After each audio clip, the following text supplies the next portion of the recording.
आज जब मैं यहाँ आ रहा था तो कुछ लोगों ने हमारी गाड़ी के ऊपर ईटा पत्थर फेंक दिए।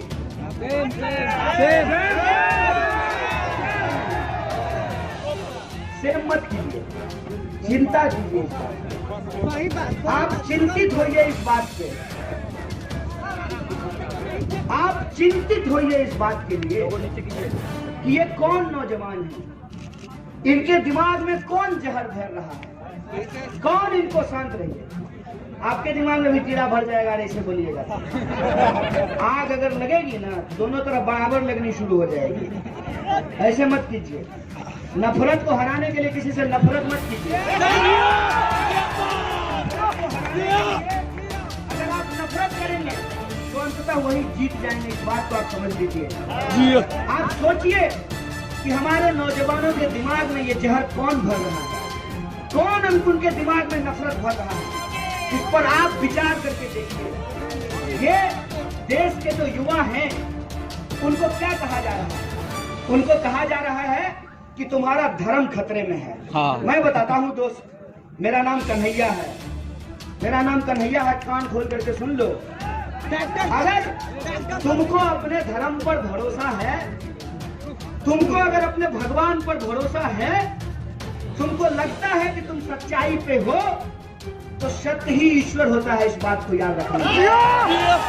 अगर सत्य ही ईश्वर होता है, ईश्वर सबसे ताकतवर होता है, तो तुमको पत्थर फेंक करके ईश्वर को बचाने की जरूरत नहीं है। हमको कोई बताया कि ये अपने आप को बजरंग दल के लोग कहते हैं, मैं नहीं मानता।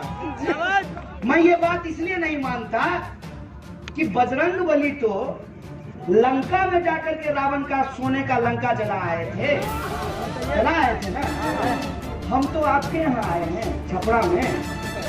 भारत की संस्कृति क्या कहती है? अतिथि देवो भव। आप हमसे असहमत हो सकते हैं, हो सकता है कि आपको मेरी शक्ल पसंद नहीं हो सकता है कि आपकी नजर में हम अक्षय कुमार नहीं हो सकता है कि हमारे विचार से आप सहमत नहीं हो सकता है कि हम जो कह रहे हैं वो आपको अच्छा नहीं लग रहा हो, लेकिन आपके घर में कोई अतिथि आएगा तो आप उसके ऊपर पत्थर मारेंगे? नहीं, ये तो हिंदू धर्म की संस्कृति नहीं है, ये तो भारत की संस्कृति नहीं है, ये तो भारत का इतिहास नहीं है। भारत का इतिहास क्या है? भारत का संस्कृति क्या है?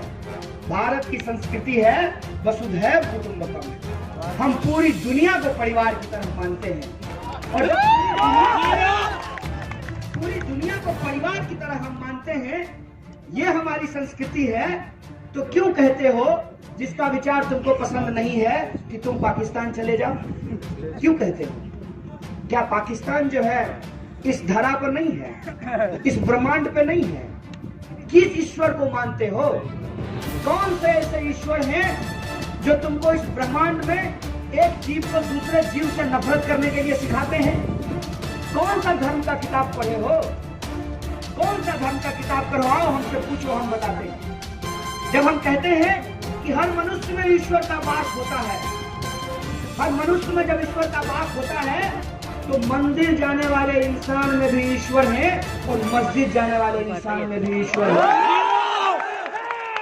तुम्हारे भीतर ये नफरत कौन भर रहा है? तुम सोचो इस बात पे। तुम्हारे ऊपर ये नफरत वही थोप रहा है जो तुम्हारी नौकरियां छीन रहा है। तुम्हारे ऊपर ये नफरत वही लोग भर रहे हैं जो तुम्हारे पिताजी को खेतों में आत्महत्या करने के लिए विवश कर रहे हैं। तुम्हारे दिमाग में नफरत वही भर रहे हैं जिस नफरत की वजह से तुम्हारा भाई सीमा पे शहीद हो रहा है। इस बात को सोचो, इस बात को सोचो कि अगर समाज में नफरत फैलेगी, नफरत की आग लगेगी, तो किसी और की माँ बहन नहीं, हमारी माँ बहन भी समाज में असुरक्षित महसूस करेगी। इस बात को समझो, इस बात पे विचार करो कि आज ऐसी कौन सी परिस्थिति पैदा हो गई है। ये देश भारत है, इसका अपना इतिहास है, और ये इतिहास किसी पार्टी और विचारधारा के इतिहास से ज्यादा बड़ा इतिहास है। किसी नेता, किसी सरकार, किसी व्यक्ति, किसी प्रधानमंत्री, किसी मुख्यमंत्री से ज्यादा बड़ा इसका इतिहास है। अगर इतना बड़ा इतिहास है हमारे देश का, तो क्या कोई इंसान नफरत भरी बात करके हमारे वजूद को मिटा सकता है क्या? क्या कोई इस देश को कमजोर कर सकता है क्या? इस देश में 5 साल के अपने इतिहास को पूरा किया है और इस इतिहास में तमाम तरीके के उतार चढ़ाव आए हैं, तमाम तरीके की सही और गलत चीजें हुई हैं, लेकिन बार बार गलत का मुकाबला करते हुए गलत से बाहर होकर के हमने सही मूल्य को स्थापित किया है।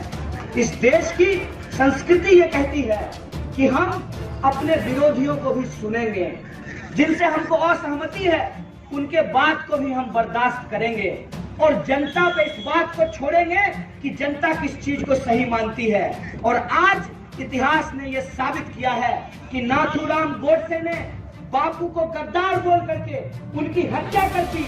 आज